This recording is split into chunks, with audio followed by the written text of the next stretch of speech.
만약에 내년에 1심에서 유죄 7년 넣었어요. 뭉쳐요? 이재명 대표 아웃됩니다. 정말 그 2조 심판위원보다 전 더 못하다. 형사들도 대통령 선거 출마를 못해요. 7년을 1년 유죄 받은 사람 대한민국 국민들이 대통령을 뽑습니까? 감옥에 가더라도 한다. 이재명이 승자다. 이재명이 대통령이라는 프레임을 더 생각나게 만들었다. 7년 징역. 대선 출마 못해요. 그럴 가능성이 아예 제로다. 그렇게 보면 안 됩니다. 또 재판에 대해서 이제 김성태 전 회장의 진술이 어느 정도 신빙성이 있느냐의 문제는 사실 우리가 판단할 문제는 아니고요. 그 사람 외에 누구 말을 믿어야 됩니까? 그 사람 핵심 인물인데 이재명 대표 말을 믿어야 되나요? 그러니까 판사가 나름대로 논 거를 밝힌 그 내용을 우리가 존중을 하면은 2019년이 어떤 해인가 남북관계가 좋을 때예요. 이재명 대표는 그때도 대선 주자급의 인물입니다. 그때도 문재인 대통령을 이어서 남북관계에서 후임자 역할을 하고 싶은 생각이 당연히 들 수 있는 거죠. 그거는 선거법 재판에서 쫓겼다. 선거법 재판은 무죄가 날 수도 있는 거예요. 유죄가 난다고 하더라도 이 말 성사된다고 하면 의미가 있는 거예요. 그러니까 충분히 반대의 정황도 있다는 거, 반대의 상황도 있을 수 있다는 것을 저는 민주당에서 너무 폄하하지 마시고, 다만 앞서 제가 말씀드린 것처럼 이 관련된 내용을 이재명 대표 당시 지사한테 전달했느냐의 문제는 이거는 별도로 따져봐야 돼요. 정황만 가지고 얘기할 수 없어요.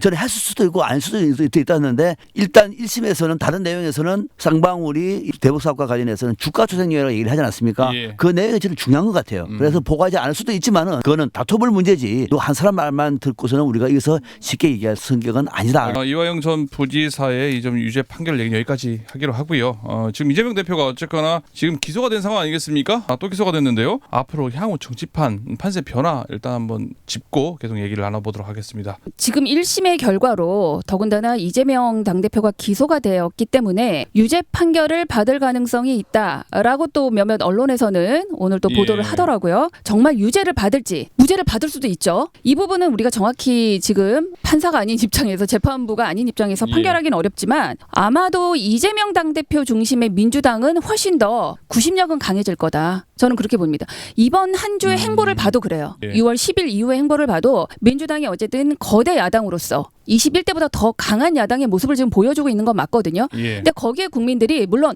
정권을 지금 현재 이 집권당이 있음에도 불구하고 너무 야당이 이 독주하는 거 아니냐라는 일부의 어떤 우려나 비판도 있을 수 있지만, 지금 국민의힘 자체가 너무 무능하고 해야 될 현안들을 처리하지 않고 21대 때 묵혔던 문제들이 너무 많고, 이런 부분들을 지금 민주당이 국민의 지지를 받고 이렇게 추진하는 부분들에 대해서는 저는 오히려 긍정적 평가가 더 많다고 생각이 듭니다. 그래서 이런 지금 기소의 부분과 상관없이 지금 이재명 중심의 민주당 체제는 훨씬 더 다음 대선을 위한 준비라든가 다음 지방선거를 위한 준비를 하기 위한, 또 지금의 이제 일하는 국회를 만드는 그런 모습으로는 전 잘 가고 있기 때문에, 이 기소로 인해서 지금 내부에 어떤 불안감이 있거나 저는 그래 보이지 않아요. 오히려 국민의힘이 굉장히 조급해진 거 아닌가라는 생각이 듭니다. 이 기소로 인해서 더. 이번에 이재명 대표를 아끼는 민주당에서도 이화영 전 지사의 중형은 충격입니다. 그걸 왜 애써 감출 필요 없는 거, 충격인 거죠. 이 불떡이 어떻게 될 것인가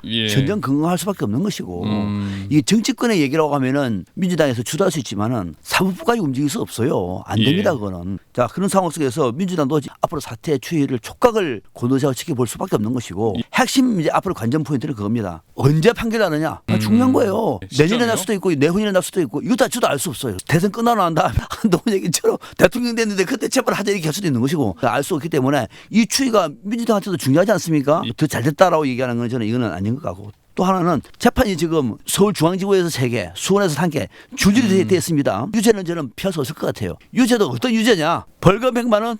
뭐 이럴 수도 있는 거예요. 그것이 아니라 실형 7년 이럴 수도 있는 거예요. 실형 7년 넣어버리면은 이거는 어마어마한 거죠. 이거는 할지 안 할지는 제가 모르겠습니다만 이런 변수가 남아 있는 거예요. 쉽게 말하면 대북 문제와 관련해서도 핵심적인 증거가 나왔다든지, 또는 무슨 뭐 이러면 대장동 문제라든지, 하여튼 여러 가지 문제와 관련해서 우리가 모르는 법이 논리기 때문에 일반 국민의 정서가 달라요. 그거는 의외로 중형이 나왔다 칩시다. 7년 징역. 대선 출마 못해요. 그럴 가능성이 아예 제로다. 그렇게 보면 안 됩니다. 또 반대로 아예 무죄가 나올 수도 있어요. 무죄가. 그러니까 이런 아주 촉각을 건너서는 상황이 민주당 상황인데, 민주당이 유리하다는 거는 그건 약간 오만한 발언 같고, 민주당은 또또를 뭉칠 거예요. 또또를 뭉쳤는데 언제까지? 별 문제가 없을 때까지. 만약에 내년에 1심에서 유죄 7년 넣었어요. 뭉쳐요? 이재명 대표 아웃됩니다. 당연하지 않습니까? 형사들도 대통령 선거 출마를 못해요. 7년을 1년 유죄 받은 사람 대한민국 국민들이 대통령을 뽑습니까? 감옥에 가더라도 한다. 그런 예. 정서라고 하면은 대통령이 안 됩니다. 민주당으로서는 상당히 긴장할 수밖에 없다. 그래도 대북 불법 송금 사건이요. 1심 판결은 다음 대선 전에는 나오지 않겠습니까?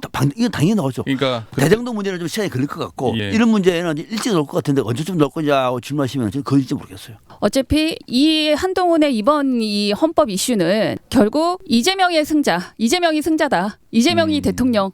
이라는 프레임을 더 생각나게 만들었다. 더 예. 각인시켰다. 그래서 정무적인 감각이 꽝이다. 이렇게 평가를 하고 또 한 가지는 지금 가깝게는 당대표의 욕심이 있잖아요. 예. 근데 지금 페이스북에다 올린 글이에요. 이번 글도. 이제는 비윤 또는 이제 반윤이 되어 있잖아요. 그걸 뚫고 지금 당대표를 하기가 어려우니 제가 볼 때는 이런 지금 이재명을 공격하는 이런 이슈야말로 지금 비윤, 친윤 뭐 상관없는 문제니 예. 이런 것만 선택적으로 본인이 발언하는 게 이게 당대표로서 차기 대선 주자로서 괜찮은 스탠스냐. 저는 전혀 그렇지 않다. 지금 얼마나 민감하고 중요한 사안들이 많이 있습니까. 예. 그런 거에 대해서 본인은 한마디도 하지 않거든요. 정말 그 이조 심판윤보다 전 더 못하다. 그 한동훈의 행보는 분명히 지금 자기가 차기 대선까지 지금 예. 염두를 해두고 있다면 쪼잔하고 그런 모습들은 예. 오히려 본인한테 마이너스다. 잡음이 굉장히 많았던 부분들 예. 이건 여러 차례 보도가 됐기 때문에 이런 부분들을 국정조사를 통해서 할 수도 있고 꼭 특검이 아니더라도 지금 재판 과정에서 정말 이게 정당하게 잘 진행이 되고 있는지 이런 부분들은 충분히 저는 밝혀야 된다고 생각이 들기 때문에 예. 재판의 결과에 영향을 미치는 게 아니라 정말 재판이 공정해야 그 결과도 받아들일 수 있는 거잖아요. 그런 차원에서 민주당의 앞으로의 움직임도 있을 거기 때문에 이 기소나 재판 부분은 또 별도의 문제이고 민생을 챙기고 또는 현안들을 챙기는 이런 부분들은 별 문제 없이 진행이 될 거다라고 보는 거죠.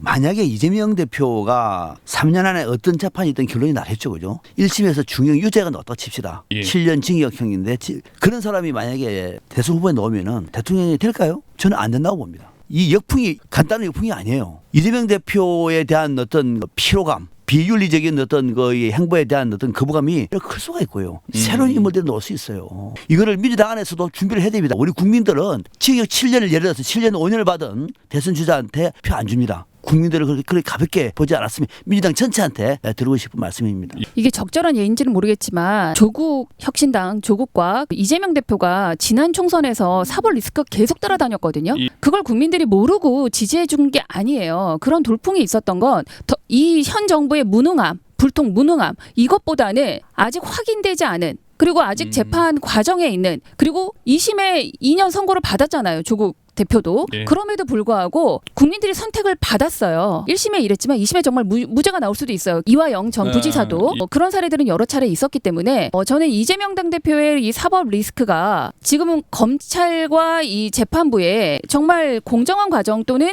정적 주기가 아닌 이 정치 검찰이 아닌 예. 이런 분위기에서 진행되는 게 맞느냐. 그것부터가 저는 국민들이 의심의 눈초리를 보고 있을 거기 때문에 너무 큰 지금 우려를 하는 것 자체가 오히려 저는 바람직하지 않다. 우리가 지금 혐의가 있는 것처럼 우리가 이런 죄인인 것처럼 하는 이런 모습은 저는 오히려 맞지 않다. 만약에요 이재명 대표의 그 대북 불법 송금 사건 1심에서 무죄가 나온다면 아무 문제가 안 되겠지만 만약에 평론가님 말씀하신 것처럼 중형이 선고된다. 그렇게 되면 어떻게 돼요? 저는 이게 정말 중형이 선고될 건인가라는 생각이 안 들거든요. 무죄랍니다. 다. 이화영 전 부지사는 어차피 분명히 저는 중형이 이제 됐잖아요. 이제 항소를 했고 2심이 진행이 예. 되면 이 부분도 저는 지금 증거가 재판부가 어떤 증거를 정말 이걸 신빙성 있다고 받느냐에 대한 부분은 또 예. 2심 재판부는 다를 수 있어요. 맞아. 이재명 대표 어쨌거나 지금 또 불기소 기소가 됐단 말이에요. 수혜자를 꼽자면 누가 수혜자가 될 수 있을까요? 윤석열 대통령이라고 봐요. 우리 검찰 잘하네. 내가 원하던 바야. 그거 하나 첫 번째. 하나 예. 두 번째는 이것도 이재명 대표가 대선 출마 못할 수도 있겠네. 예. 재판 좀 빨리 서두르면 좋겠는데 윤 대통령이 제일 좋아하실 것 같은데요. 예. 저는 한 가지 이유가 또 있습니다. 왜요? 윤석열 대통령이 좋아할 이유. 지금 다 윤석열 대통령한테 눈이 지금 쏠려 있잖아요. 김건희 여사와 더불어. 예. 하나도 지금 피해가지 못했고 또 이제 거부권을 행사할 시간이 다가오고 있어요. 그럼 모든 지금 집중 포화가 지금 이재명 쪽으로 가면서 본인의 무능과 실정과 최대 현안들이 좀 가려지는 부분? 예. 그러려고 지금 검찰이 그렇다. 기소를 한 게 아닌가라는 예. 생각이 들 정도입니다. 기소를 받고 대선 출마한 경우는 거의 없어요. 이런 생각을 그냥 가볍게 봐서는 안 된다. 저는 무죄가 될 가능성도 높다고 봐요. 그러나 그거는 내 추측일 뿐이고 법관이 하는 일들을 우리가 얘기할 수 없다고 하면 법관이 우리보다 훨씬 더 예리한 우리가 모르는 그러면 증거를 검찰과 서로 주고받고 할 수도 있지 않습니까? 이런 문제에 대해서는 그냥 민주당은 가볍게 보지 마시라. 이런데 힘쓸 일이 있으면 민생 챙기고 안보 챙겼으면 좋겠습니다. 정치 마부쇼 여기서 마치도록 하겠습니다. 오늘 두 분 출연해주셔서 고맙습니다. 고맙습니다. 네, 감사합니다. 지금